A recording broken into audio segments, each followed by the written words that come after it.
Tonight, a 2-year-old boy is stranded here in Indianapolis without his parents. They were both recently deported.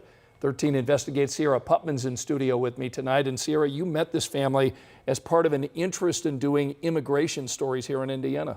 And they agreed to talk to us because they wanted us to show the human side of deportations and how a lack of travel documents for American children can split up families.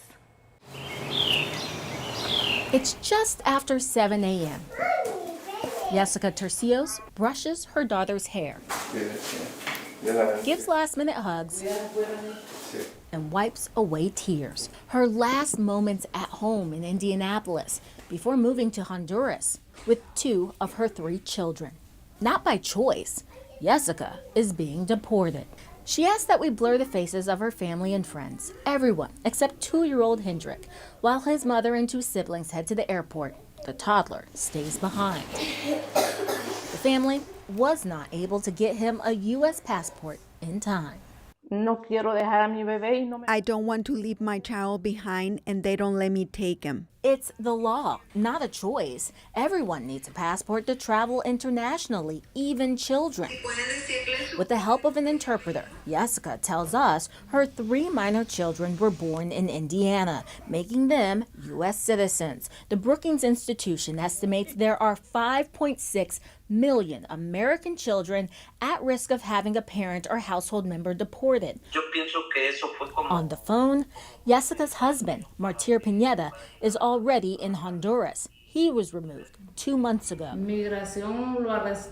ICE arrested him with the excuse that their daughter Natalie had a report of missing. The family says the girl was safe at home and they never reported her missing. Why do you think they accused you of doing something bad to your daughter? ICE did that to confuse them and they made it up in order for him to take him home.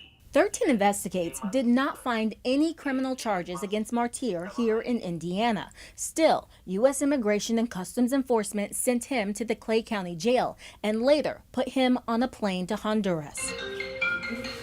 Back at home, Yesica received a notice for removal and the federal government gave her an ankle monitor. She is one of the 185,000 migrants ICE has monitored outside of a detention facility this year.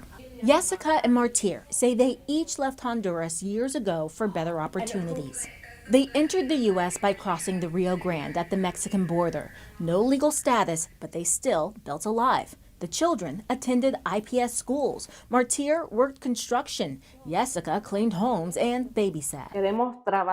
We're just here to work and I don't see why they don't take the criminals and they want to take out the hard workers. Martir's deportation shattered their American dream. A key reason his biological son, 2-year-old Hendrick, does not have a passport. Since he's not there to sign, she's not able to get a passport for him. So Hendrick remains in the U.S. A final smile, followed by cries. A family now separated indefinitely. A family member is now watching Hendrick. Immigration attorneys I've spoken with tell me other families are also facing this same issue. You may be wondering, why didn't this family get legal status earlier? And you know, I asked that question during this interview. Yesica says money was tight, and at first she was sending money to her loved ones in Honduras. That said, the couple tells me they were taking steps to get legal status and even scheduled a consultation with an immigration attorney in March. However, Martir was detained the day before. So what does the government say about getting these travel documents for these children? We reached out to the State Department. They wouldn't speak specifically about this case. However, it does offer assistance for urgent travel if both parents are not available to get a child a passport. We know you'll continue to cover this story for us. Sierra Putman with 13 Investigates.